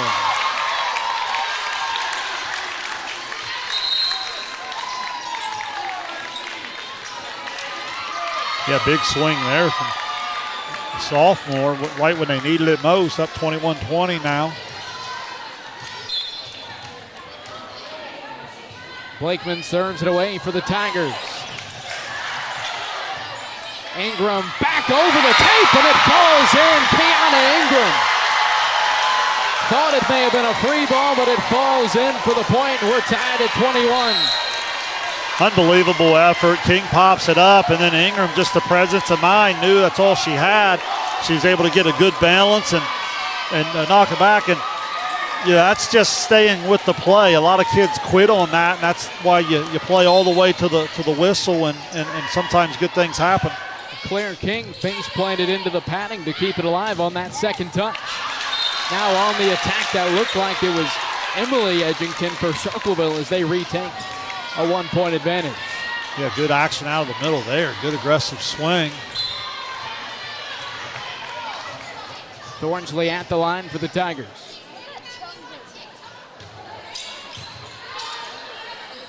Ingram comes near side. That's Savage off the top of the tape, and it falls for the Braves kill. Good serve receive. King go outside. Savage gets the kill, and 22 all. Back and forth we go. Boy, is this fun.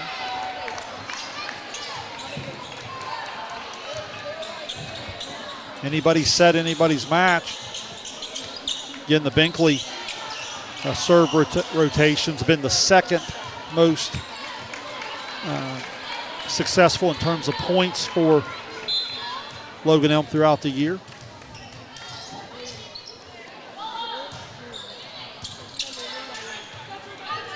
Near side, it's Drew Hoskins on the attack for the kill.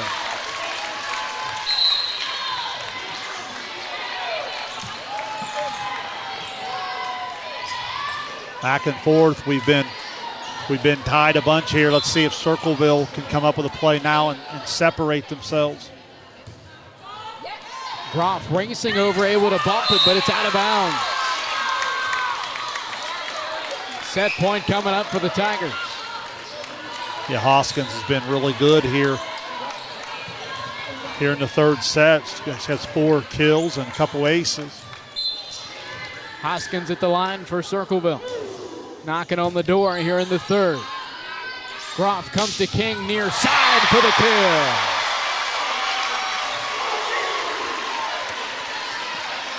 Big time swing from King, and again, I know King's so good in the middle, but with the size of Circleville, I really like her coming from that outside angle. They've really seemed to find something there. Thornsley goes backside. Edgington ends it here in the third. 25-23, the final in set 3, a 2-1 lead now for the Tigers. Big time set from Thornsley there, and Edgington delivers, and Circleville up 2-1, and again, it seems like we've got another instant classic kind of stirring up here. We'll take a break. You're watching Ohio High School Volleyball on Southern Ohio Sports Authority, presented by Ohio. Since 1853, Tomlinson Insurance has been protecting families, farms, and businesses in our community. As an independent agency, we offer personalized coverage for your auto, home, farm, and business, plus health and life insurance too. And we proudly partner with Erie Insurance to give you peace of mind with reliable coverage at competitive rates. Tomlinson Insurance. Let our history be your future. Call us today at 740-773-4181 or visit us at tomlinsonins.com. It's me, Wednesday Addams. Your life just took a dark turn. I regret to inform you that I have devised the meal of misfortune with Wendy's. It's pure torture for your taste buds, with 4 nightmarish dips of dread. Don't waste my time asking which ones you'll get. You must surrender to your fate. Enjoy the anguish.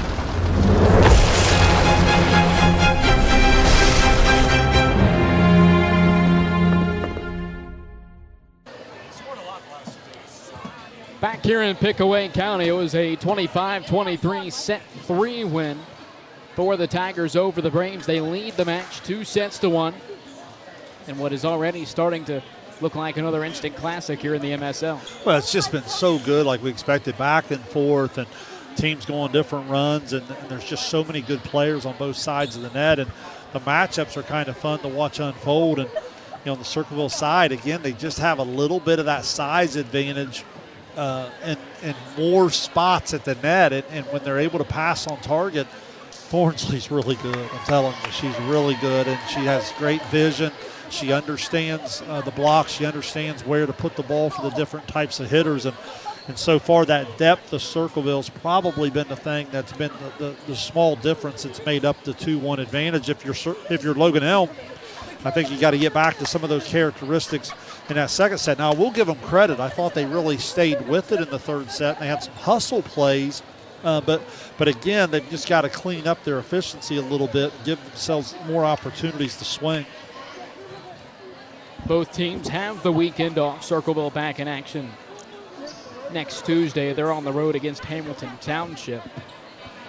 For Logan Elm, they're back here at home. Should be an interesting one when they welcome in Chillicothe. As we mentioned, Chillicothe with a big rematch over in Fayette County against Miami Trace.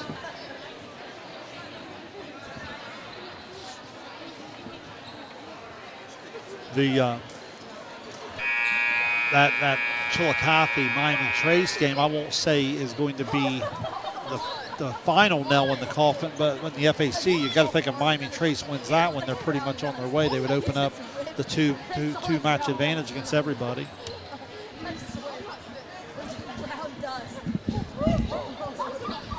If you're just now tuning in, Circleville took the opener 25-22. Logan Elm answered in the second 25-21. And it was the Tigers in the most recent set, the third, 25-23. Couldn't tell who it was over there. I thought it looked like Kayla Fleck.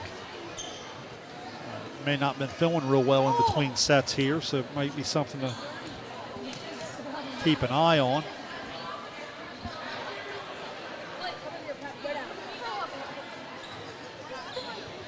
Again, we're back to 0. It's been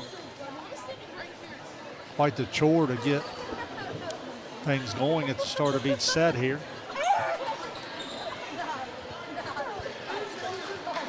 And we were talking about Chillicothe Miami Trace volleyball. It should be an interesting matchup football-wise tomorrow night.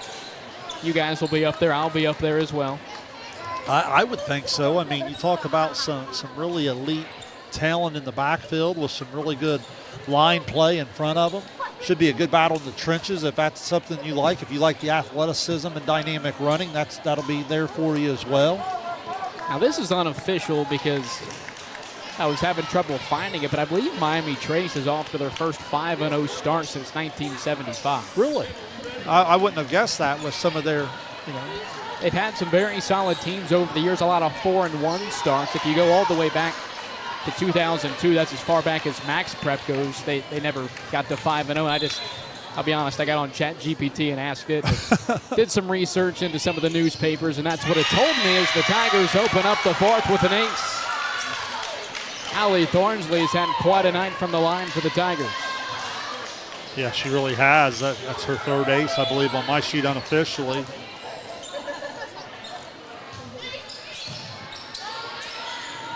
Groff setting all the way across the floor for Claire King, who gets the kill. Yeah, that's the one the Circleville block has not had an answer for. They've actually, by her standards, they've contained her. I will say stop with it when someone comes in averaging 5 kills per set. Thornsley front setting Emily Edgington into the net. 2-1 Braves. So to continue that point there, and King in the middle, they at least were able to put some size in front of her. When she comes from the outside, they really haven't had an answer. Thornsley racing over, sets it up for McConnell. Far side, the sophomore with another kill. Yeah, McConnell coming in, and again, we mentioned, looked like Fleck was not feeling well. McConnell comes in and gives them some depth off the bench. Groff goes backside from the attack line. It was Claire King. Not the strongest swing for the senior, but enough for the kill. Just a little bit of movement, just kept the block guessing a little bit.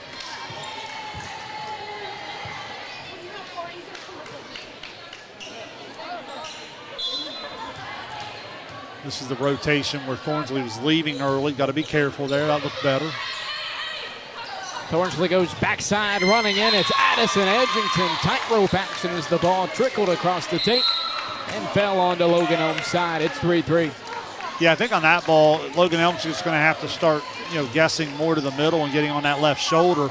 She hasn't really shown the ability to come line yet. They're opening up the cross court way too much. Groff goes front side. It's Smith down the line. Binkley gets it up in the air, and it's over on the free ball by Petty, but it's past that back line. 4-3 Circleville.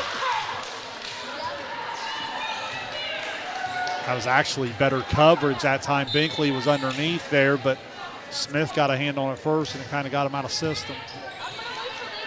Groff goes backside. It's King running in. Going to be a roll shot into the back row from Hoskins. Now Groff goes to Smith near side. She rolls it back over to the Tigers. Thornsley, the lefty, inside Edgington. And it looks like there's going to be a lift call on Marlo Smith. It's 5-3.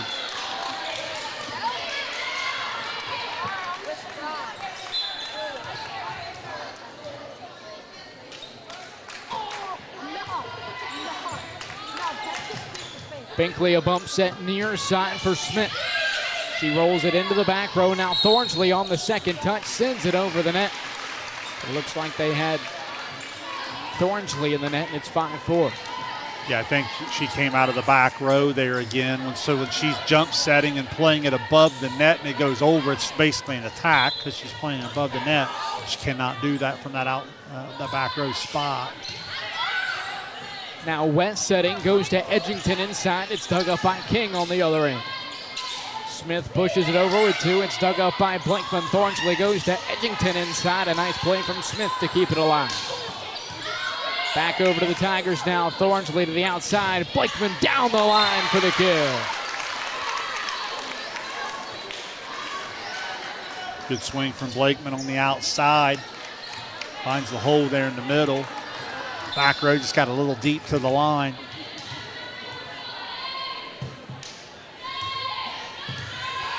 McConnell serves it away, and she'll get the ace.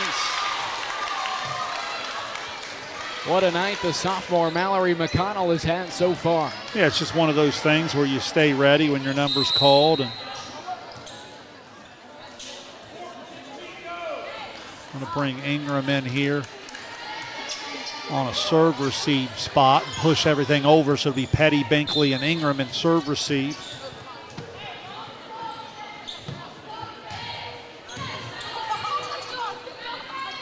Groff goes to the far side, a roll shot from Ingram. Now Thornsley to Edgington down the middle for the kill. It's 8-4 Tigers and a timeout for Logan Elm. Yeah, just trying to break the rhythm. They really don't have an answer for these rotations. Thornsley does such a good job of recognizing Edgington going there in the middle, and she's able to pop that ball out in front using the jump set. And there's just not a lot of resistance there at 6'2" that the Logan Elm defense can provide to Edgington. 8-4, Circleville leading Logan Elm here in the fourth. Shane, what has been the turning point for the Tigers since that Logan Elm set 2 win that has ultimately allowed Circleville to take control of the match? I think, honestly, they've cleaned up the service game just a little bit there in the second set. Remember, they had the 3 or 4 errors, and we talked a lot about their risk reward because, look, they have all the size and talent at the net you'd ever want. So the only way you don't really get to use that is to kind of mess up the start of the point, right? You serve it in the net or out of bounds, or on the serve receive, you don't pass on target. When they do those things, they're a bear to handle at the net. Now Groff, she'll keep it near side for Smith. Back over to the Tigers now. Thornsley goes to Blakeman far side. Nice play from Binkley to keep it up off the floor. Free ball sent over by Smith. Thornsley goes to Edgington inside. Another kill for the junior, Addison Edgington. And again, I just don't know if there's a way out of the rotation here for Logan Elm if Circleville can stay efficient. You know, Hoskins coming across the 3 rotations, and then now Edgington coming across. Good attack. And an ace from the line, another one for Mallory McConnell.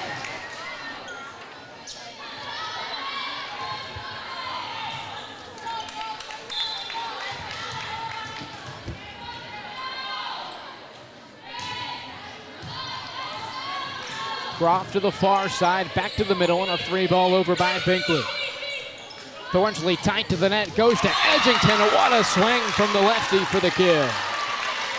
Yeah, Edgington just taking the whole thing over, but man, Thornsley's so good. A lot of these balls that are tight to the net, I can't tell you, Dewey, how many times it would have probably resulted in a point or a net violation, but her ability at 5'10" to athletically go up and get it, stay out of the net, and deliver the ball on target. It's just, it's if you like setter play, it's really fun to watch. Already the second time out here in the 4th for Logan Elm. Yeah, and really, wouldn't you agree, down 2-1, he didn't really have a choice. He's got to be able to stop the bleeding, and right now he's just having trouble getting out of this rotation.